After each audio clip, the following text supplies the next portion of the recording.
eu quero declarar sobre a sua vida que você está entrando em um lugar para discernir os tempos do Senhor. Você está entrando em um ambiente, em uma atmosfera, para ter uma percepção maior do que Deus quer falar com você.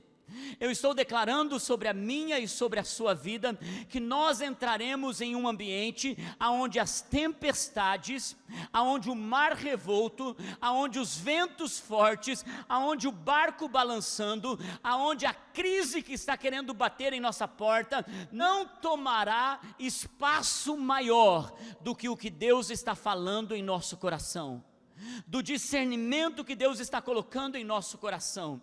E é por isso que nessa manhã eu quero usar o exemplo de um homem que aprendeu a ver além das circunstâncias, um homem que aprendeu a perceber além daquilo que os olhos naturais estavam vendo, um homem que olha para uma realidade e ele diz: isso é o que vocês estão vendo, mas o que Deus está falando através disso.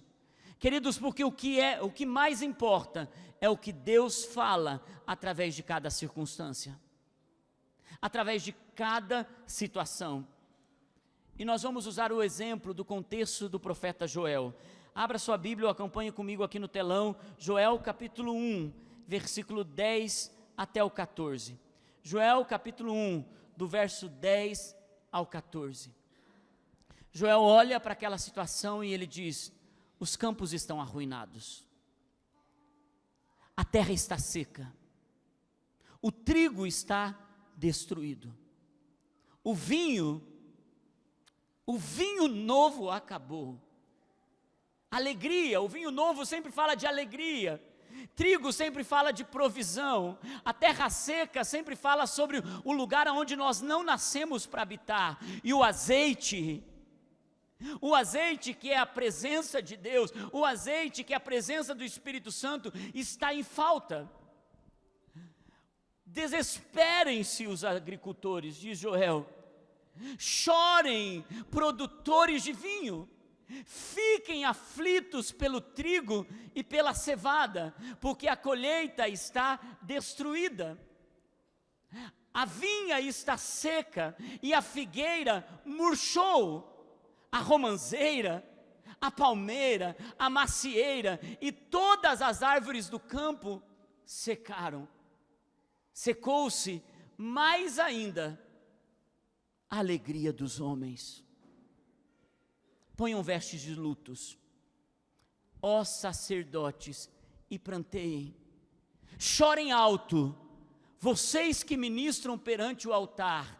Venham, passem a noite vestidos de luto, vocês que ministram perante o meu Deus, pois as ofertas de cereal e as ofertas derramadas foram suprimidas, arrancadas, tiradas do templo do seu Deus. Decretem um jejum santo, convoquem uma assembleia sagrada, reúnam as autoridades e todos os habitantes do país no templo do... Joel olha para a situação e ele diz algo, ele diz: façam uma coisa, consagrem a vida de vocês, convoquem uma assembleia, entrem em adoração, reúnam quem tem autoridade. Quantos pais e mães nós temos aqui? Quantos pais e mães? Queridos, você tem autoridade sobre a sua casa, queridos, você tem autoridade sobre o seu lar. Quantos aqui são maiores de 18 anos? Levante a sua mão, faz assim. Quantos são maiores de 21 anos? Faz assim. Você tem autoridade sobre a sua vida. Todos os habitantes do país, venham para o templo do Senhor, o seu Deus, e clamem ao Senhor.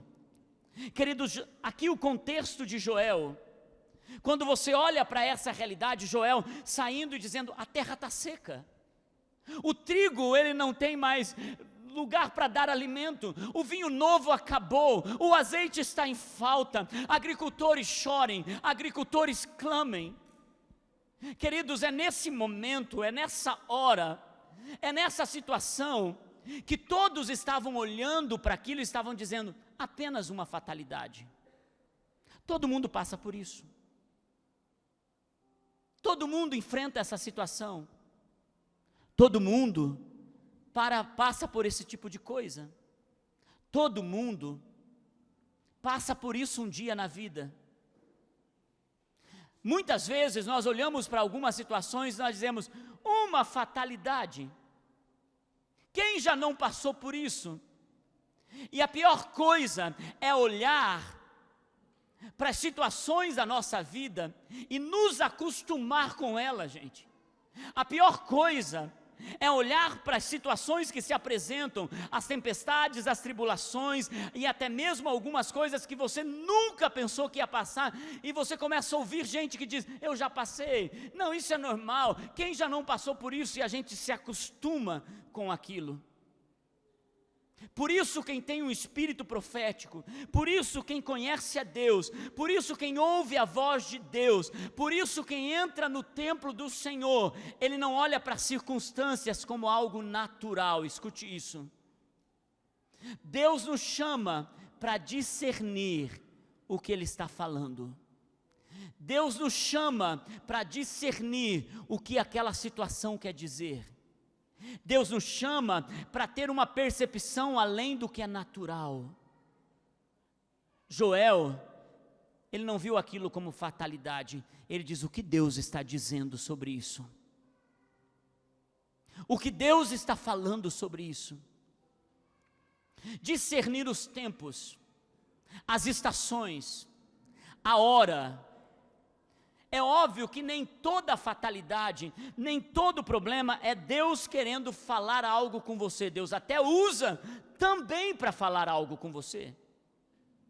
Mas existem coisas que acontecem em nossa vida, que Deus está querendo mudar uma realidade, Deus está querendo mudar um conceito, um valor, Deus está querendo mudar uma rota, Deus está querendo mudar o seu destino, Deus está querendo apressar os seus passos, Deus está querendo fazer você ter mais dependência dEle, e quando você não percebe isso, você apenas diz, ok, já passamos por seca antes, ok, já não teve tanto vinho antes em nossa casa, a gente nem foi tão alegre assim, a gente nem fazia tanta festa desse jeito, nem teve tanta provisão em nossa vida assim, e a gente então se acostuma com aquilo.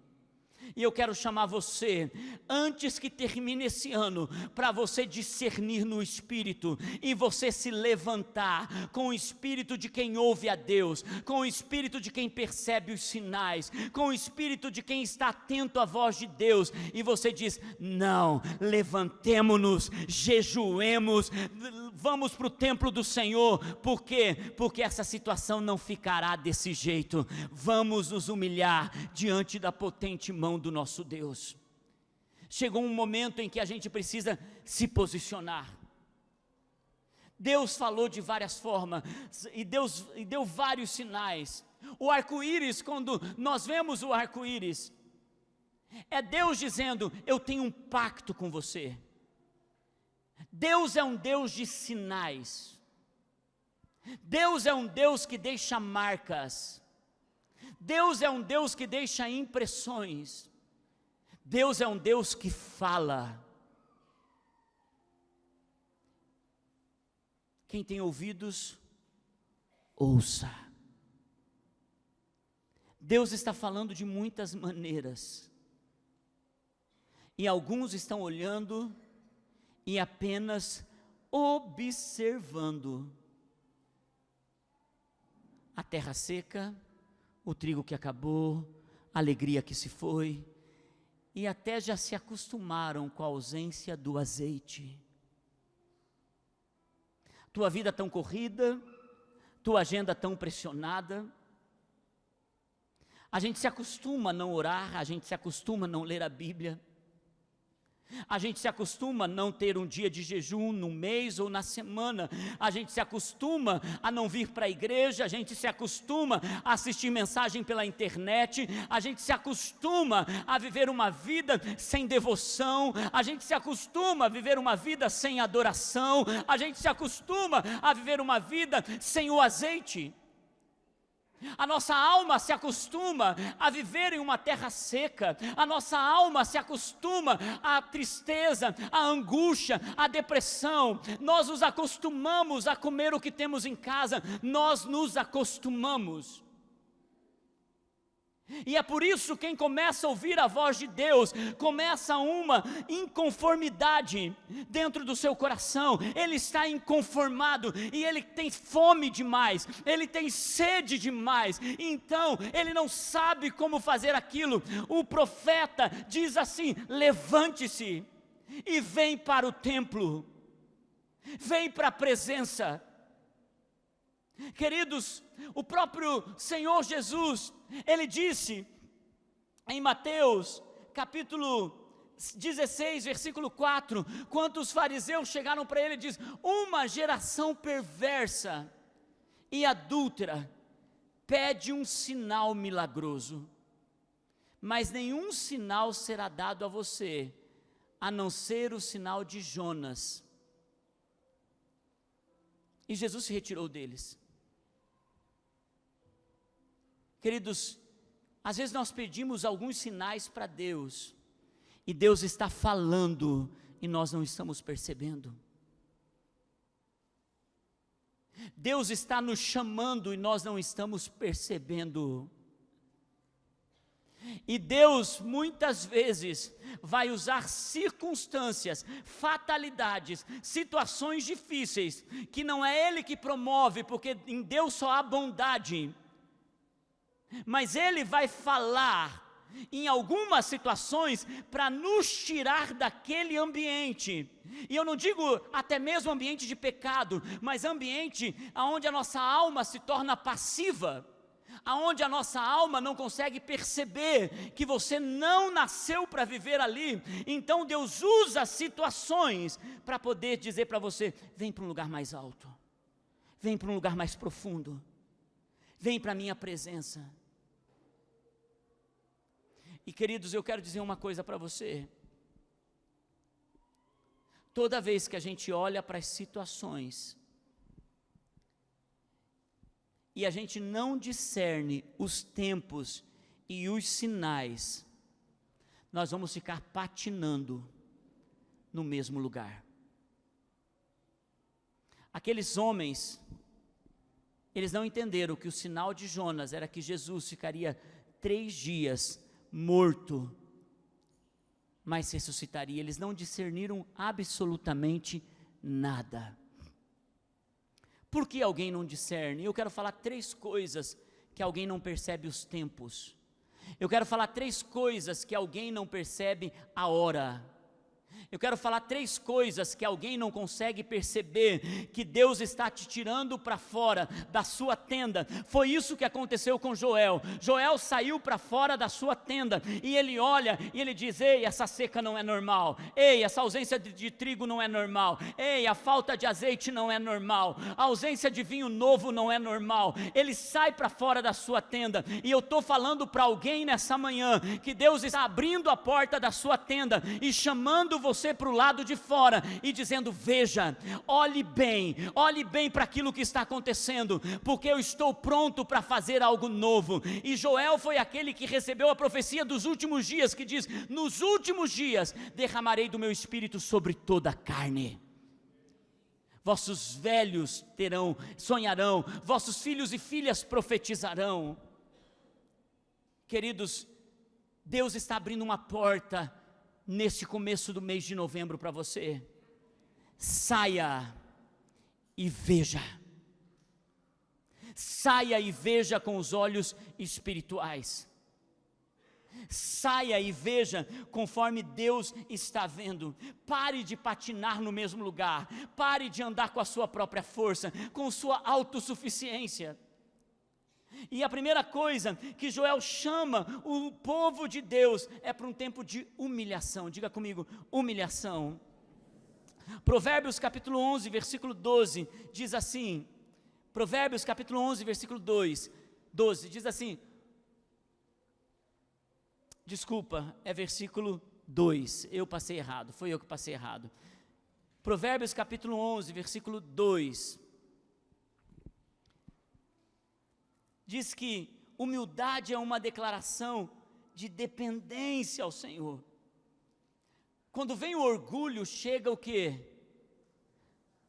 Quando vem o orgulho, chega a desgraça. mas a sabedoria está com os humildes. Humildade é uma declaração de total dependência. Foi isso que Joel disse: humilhem-se, dependam de Deus.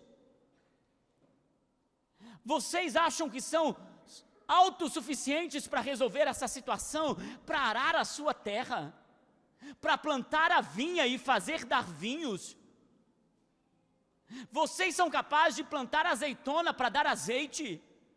Plantar o trigo para dar comida e cevada para vocês? Saibam de uma coisa: vocês sequer têm controle sobre a própria vida, quanto mais sobre a natureza. Queridos, quando Deus é Deus sobre a nossa vida, quando Deus é o Senhor sobre a nossa vida, nós nos humilhamos e entendemos que tudo vem dEle.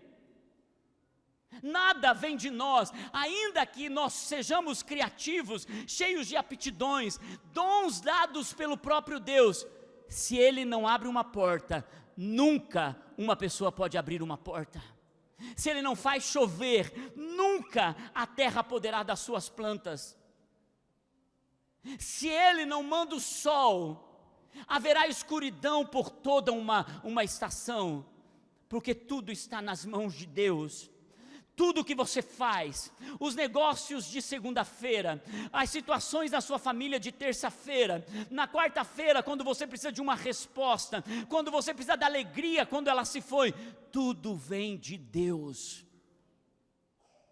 E quem se orgulha traz desgraça, mas quem é humilde traz sabedoria, e essa sabedoria é para discernir os tempos, é para discernir a hora, é para discernir a estação. Deixa eu dizer uma coisa para você, meu irmão. Muitas vezes, o momento da terra mais seca, da ausência de vinho, azeite, de trigo, é o momento que nós mais nos humilhamos diante de Deus. Você quer ver um homem quebrantado e dependente de Deus? Não vá numa festa. Não vá no momento do sucesso. Você quer ver um homem quebrantado, temente, desesperado, dizendo: Senhor, se o Senhor não fizer,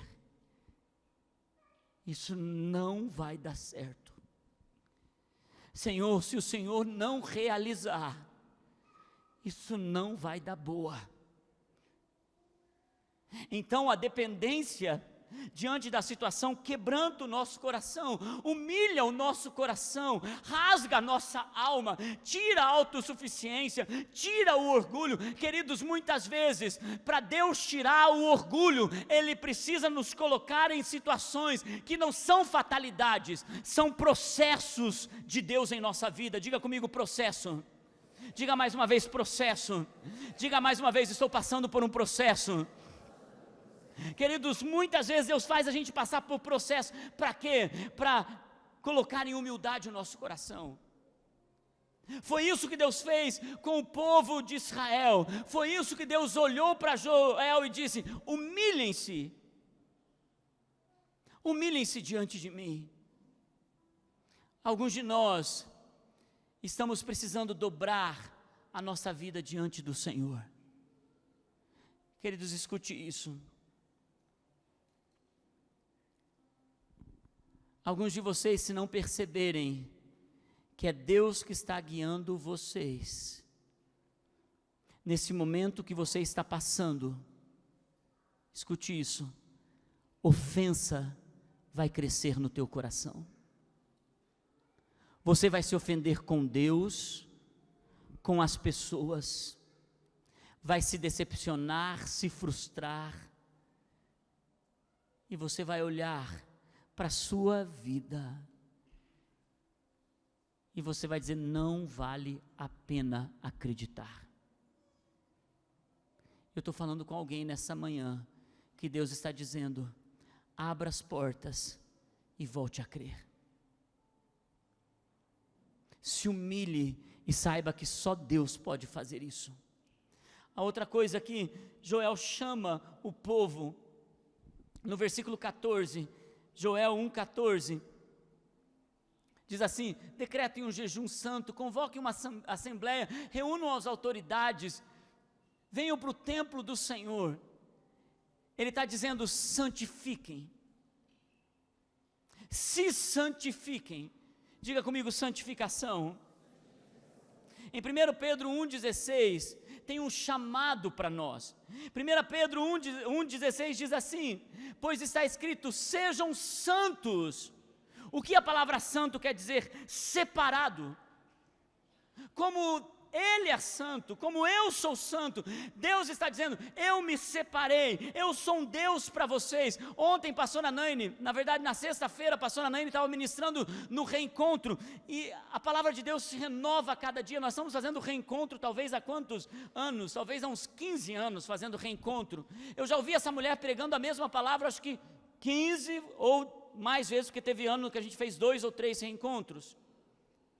Mas algo que ela falou na sexta-feira abriu os meus olhos quando ela disse: gente, olha o que o texto está dizendo. Ela leu um texto que diz assim: eu sou Deus, o teu Deus.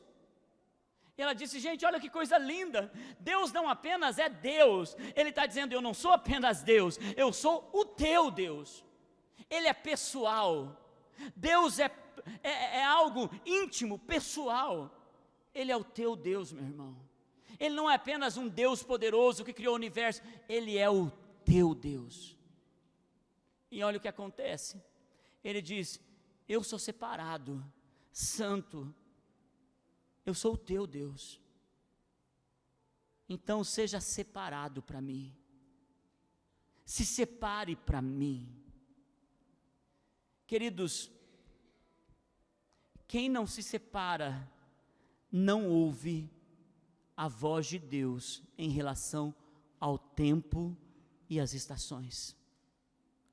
Porque a única forma de discernirmos a voz de Deus é nos separando para Ele. Quando uma pessoa está em pecado, quando uma pessoa está fria, quando uma pessoa está longe da presença de Deus, ela não discerne a voz de Deus. Ela não discerne os tempos, ela não discerne a hora, Deus está falando e ela não está percebendo. Não é apenas estar em pecado, mas é estar frio, é estar longe. Ela não discerne a voz de Deus. E por que algumas pessoas não estão compreendendo a voz de Deus? Quando Deus está dizendo: é tempo para curar a sua vida, e Ele está se afastando. É tempo de restaurar a sua família, e Ele não está percebendo. É tempo de mudança na sua percepção de vida, e Ele não está percebendo, porque Ele não está se separando. Foi isso que Joel disse: se vocês querem mudar essa realidade, se santifiquem. Queridos, não há como ouvir a voz de Deus sem parar para ouvir a voz de Deus. Eu estava terça-feira na sala de oração,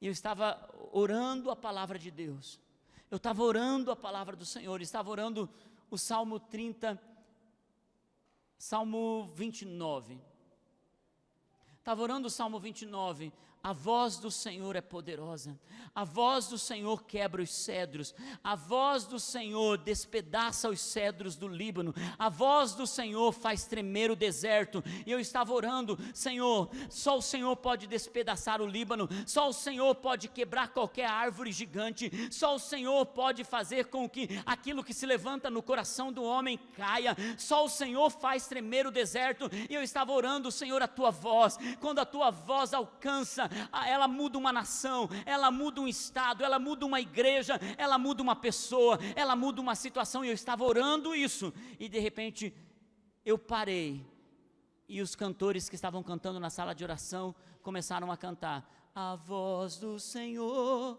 é poderosa, a voz do Senhor quebra os cedros, a voz do Senhor despedaça os cedros do Líbano. Naquela hora, eu discerni que o Senhor estava falando comigo. Ele disse: Márcio, existe uma obra que só a minha voz pode fazer. Existe algo que voz de homem não pode fazer, mas a minha voz pode fazer. Queridos, quem para ouvir, ouve. Escute isso. Deus não fala comigo, pastor, Você está parando para ouvir? Você está santificando a sua vida para ouvir? Pastor, faz tempo que eu não ouço a voz de Deus. Você para ouvir a voz de Deus? Ou você gasta mais tempo com Instagram, Facebook, redes sociais, WhatsApp e todo tipo de série da Netflix? Você vai ouvir a voz que você dá tempo. Você vai ouvir a voz que você dá energia. E você vai discernir as coisas por aquilo que você está ouvindo. Desespero vem, angústia vem, preocupações vem, quando você ouve outro tipo de voz. Mas quando você ouve a voz de Deus, quando você para ouvir a voz de Deus, tudo entra em paz. Existe uma diferença quando você olha para o mar. Você pode dizer, o mar vai me afogar. Você pode dizer, eu tenho medo, porque as ondas e o barulho são fortes demais. Ou você pode dizer, olhando para o mar, diante desse mar, eu vou andar sobre as águas. Qual a diferença? É como você vê, é como você percebe, é como você ouve, é como você discerne. Meus irmãos, Deus está falando, nós estamos ouvindo. O que está nos assustando? Nós determinamos o que aquela situação vai trazer para nós. Você está num período onde Deus está chamando você, ou se assuste, ou tenha medo, ou ande sobre as águas. E nós somos chamados para andar sobre as águas. A terceira coisa que Deus nos chama a fazer, a primeira coisa, Ele nos chama para nos humilharmos, a segunda, para nos santificarmos, e a terceira coisa, Ele nos chama a clamarmos. Joel capítulo 1, versículo 14, na última parte do versículo, Joel capítulo 1, versículo 14, diz assim: os habitantes do país venham ao templo do Senhor, o seu Deus, e clamem, diga comigo, clamem ao Senhor. Queridos, deixa eu dizer, é tempo de clamor, é tempo de nascer a oração que você nunca fez, é tempo de arrancar dos seus lábios orações mais fortes e poderosas, é tempo de calar a voz do inimigo e começar de novo. Alguns de vocês estão presos em culpa e condenação, em mentiras do inimigo, e Deus está dizendo: levanta-te, te humilha diante de mim, se santifique diante de mim e comece a clamar de novo. Alguns de vocês já foram tão fervorosos em oração, alguns de vocês já mudaram situações em oração, alguns de vocês já passaram por momentos que você pensou, isso vai me destruir, e você clamou, e você orou, e você determinou. Queridos, deixa eu dizer uma coisa, tem situações que só estão esperando você ir para a presença de Deus, ir para o lugar de culto, ir para a casa de oração, ir para o teu lugar secreto, ir para uma semana de santificação, ir para um lugar de jejum, e essa situação vai mudar. E quando você termina de ler o livro de Joel, você vê Deus dizendo: eu vou abençoar vocês, eu vou fazer vocês serem fartos de vinho, eu vou abençoar vocês e vocês viverão o melhor, eu vou fazer uma mudança radical na vida de vocês. Por quê? Porque quando o povo se humilha, se santifica e clama a Ele, mudanças acontecem. Diga comigo, mudanças. Queridos, Deus está para fazer uma mudança na sua vida, Deus está para realizar algo surpreendente na nossa história, e os nossos olhos não vão ver aquilo que é natural, nós vamos discernir, perceber o que é espiritual,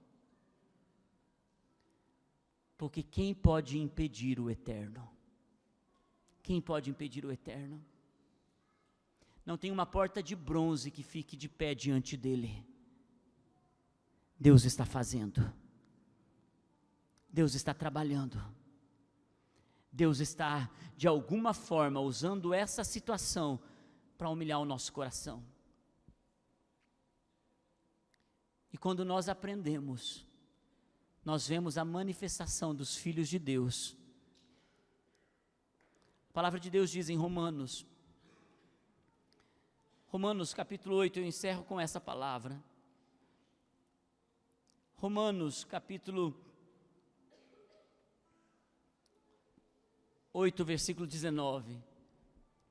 A natureza criada aguarda com grande expectativa os filhos de Deus, que os filhos de Deus sejam revelados. Quantos estão dispostos a se manifestar como herdeiros da promessa nesse lugar?